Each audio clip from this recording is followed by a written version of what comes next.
Hey, welcome to another gear review. I'm Marty, and today I want to show you the dbx 160A, which is kind of like a real classic analog compressor nowadays.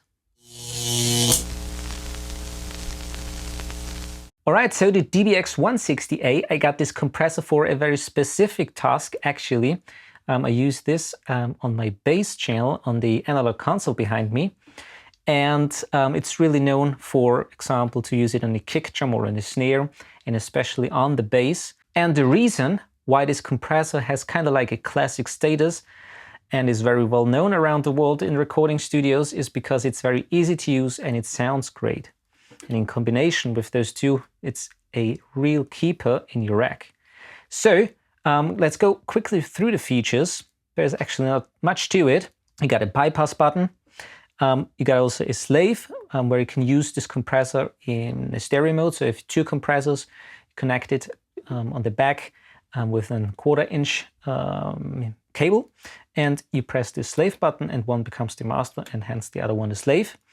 Then you got a threshold knob, which ranges from -40 dBu to +20. You got the OV Easy button, which is kind of like a setting for the knee depressed. It's a hard knee, and when you use it in the OV Easy mode, it's program dependent.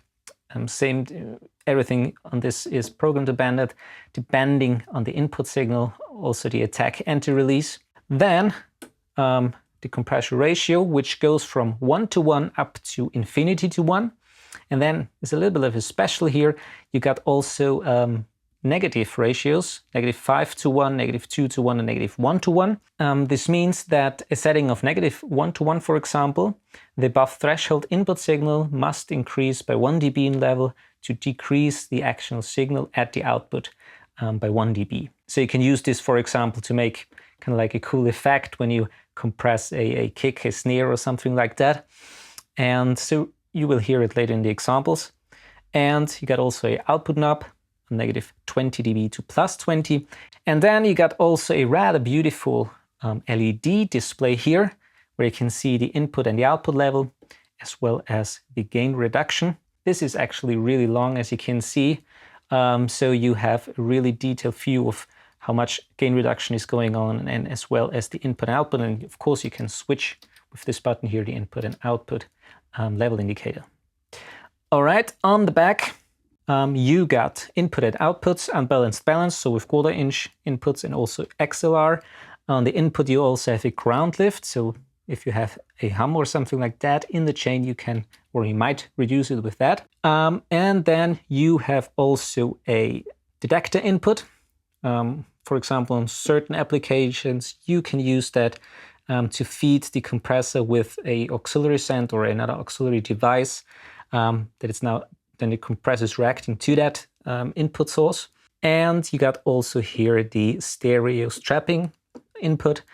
So you can use this in a, with two of them, of course, in a stereo application. And of course the power cord here, 15 watts. All right, so I think we covered now all the features of the dbx 160. I would say let's get it in the rack and connect everything. I'm gonna play some samples for you. I have a live session actually, which was done by Lewitt microphones. It was a session that was used by them to showcase their microphones, and you could download them and make a little bit of a mix competition. So I used that project for that. I'm gonna use it in this video here, in this review, on the bass, the kick drum, and the snare drum. And in the description below, there is also another video where I have all the samples of the session. So there's also electric guitar in there, overheads, mono overheads. There is a Rhodes piano and the vocals. And this video is actually just to hear what the compressor is actually doing. So there's no talking from me. And yeah, so let's get started. I'm gonna put this now in the rack and I'm back in a minute. All right, so the first sample is a kick drum, which consists of a kick in mic and a kick out. We are bypassed on the dbx. Let's play it. Let's bring it in.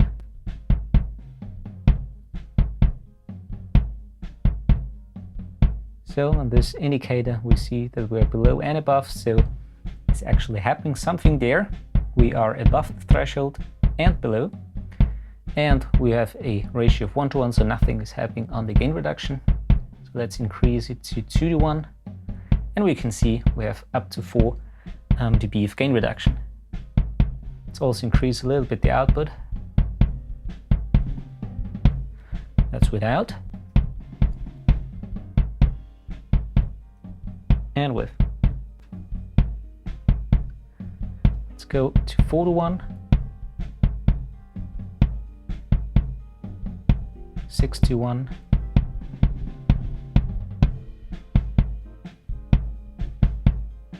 10:1. Then we actually have infinity 1 into the limiting.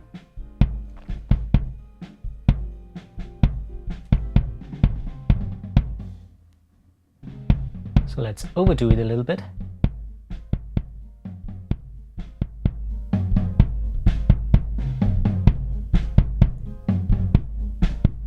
Now the negative side here, -1:1. Probably can use that, for example, when you want to use it in a parallel mode. So you can sneak it underneath the original to get this kind of like of a clicky sound.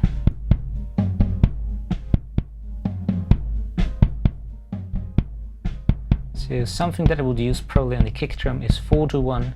Let's try the over easy mode. Less compression.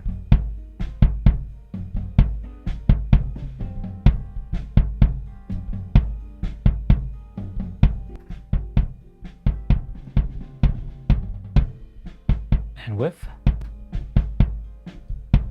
So that's basically something that I would probably use on this particular kick here. Alright, let's go to the snare drum now.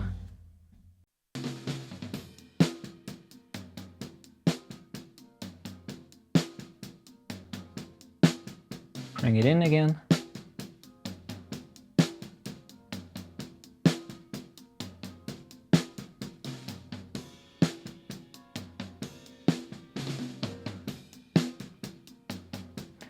No compression. Let's try the over easy first, please.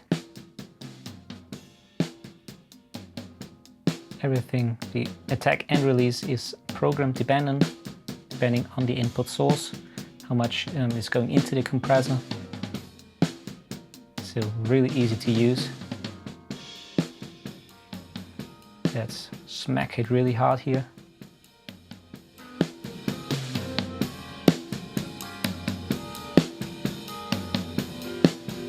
Hard knee.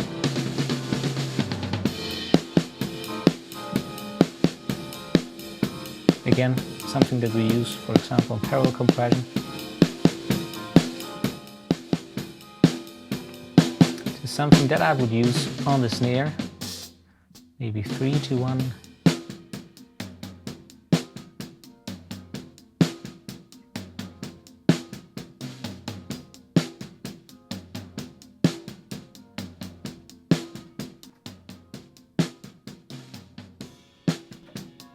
Something like that. You can try it, of course, with the over easy button.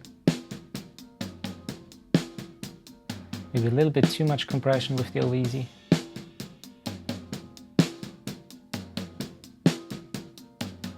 Let's try also 6:1.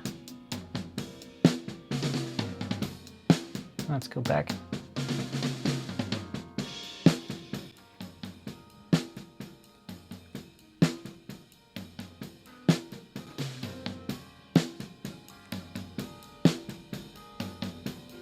Okay, so that's the snare, and let's go to the bass now. So the bass is now a combined signal with kind of like a DI input, even though it's an acoustic bass, and a microphone on the bass itself. Sounds like that.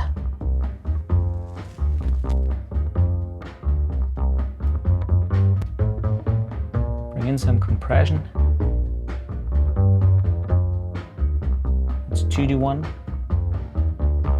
into hard knee. Let's try the over easy. actually already quite good here. Let's compensate a little bit the compression. Again, width. Without.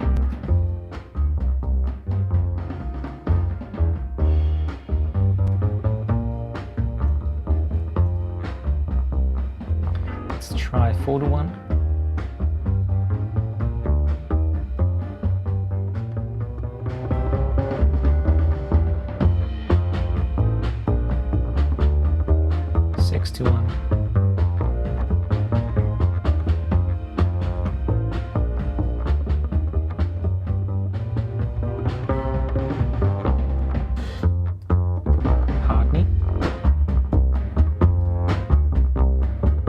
Really aggressive now.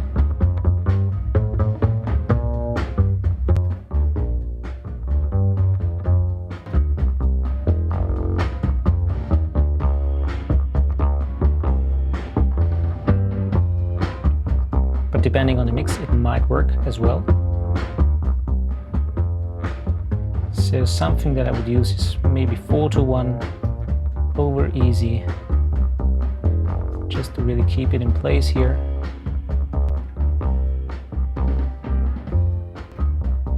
Something like that. Alright, so that's basically it. As I said in the beginning of the video, there is also a link to another video in the description below where you have all the samples of the session and also the lead vocals, guitar and the Rhodes piano and the overheads, mono overheads of the drums. Feel free to check that video out if interested in other sounds. So, thanks for watching. Please subscribe if you haven't already and you want to see more videos like that in the future. I have also tutorials and other reviews on my channel. Check them out. And as always, happy recording and mixing, and see you in the next video.